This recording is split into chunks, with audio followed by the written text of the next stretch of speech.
Modi is losing sheen in Varanasi. Now, let us remind you that the Prime Minister has won the Varanasi Lok Sabha seat for the third time in a row with a margin of 1,52,513 votes, according to the Election Commission of India.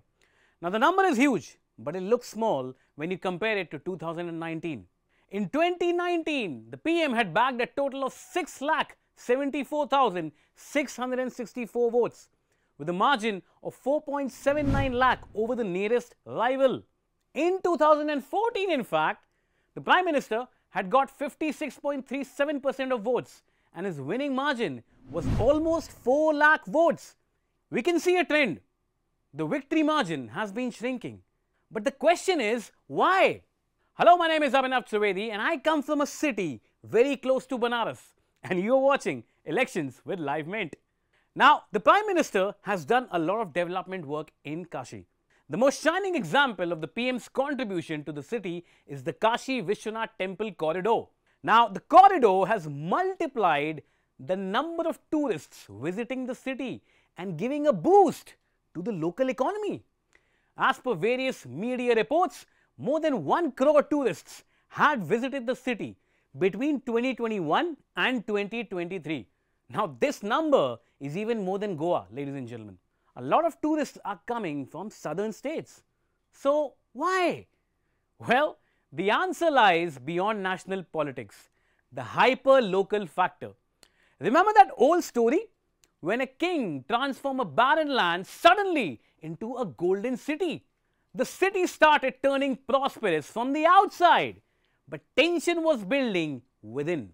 You see, the majority of the work contracts and wealth started going to the outside businessmen who were participating in the development. Local small businessmen started feeling sidelined. Well, something similar has been happening in Kashi or Banaras or Varanasi, as you call it.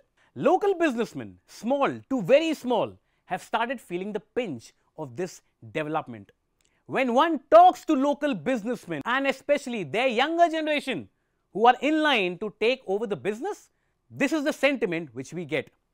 Now, let's come to individual cases. The Modi government has introduced water taxis to be operated on River Ganga and tourist places in Varanasi.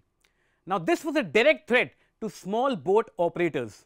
Interestingly, water taxis are not manufactured locally or do not employ local labor. Instead, they are sourced from Bhavnagar, Gujarat. Local businessmen working in the ecosystem felt ignored as their revenue started going to Bhavnagar instead of Varanasi. Secondly, we have all heard of Banarsi sarees, haven't we? Now, Surat has started becoming a hub of Banarsi sarees. A lot of local saree traders will tell you when you talk to them about large number of power looms in Gujarat coming out with cheaper versions of Banarsi sarees. How is that? Well, they are hiring designers from Banaras at much higher salaries. Not only that, along with designers, they are also hiring laborers at higher salaries. To be honest, the local Banarsi businessmen are not unhappy with the evolution of business, but rather them being sidelined and replaced by Gujarati businessmen in the process of evolution. This is the sense which you get when you talk to local businessmen operating in Varanasi. The last factor, of course, is the caste. The BSP vote bank has shrunk to under 10% this time, and most of these votes have consolidated for Samajwadi Party and the Congress alliance. The Pichhda, Dalit, Alpasankyak and Muslim vote bank has rallied behind this alliance in 2024. Local businessmen feel that if things don't change on ground soon, there will be more unemployment and frustration on ground for the local youth, and that can turn the equation against the BJP in the upcoming assembly elections or the next Lok Sabha elections.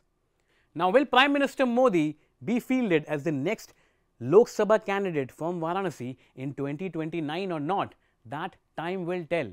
But for now, keep watching as Mint comes with more election analysis. See you soon.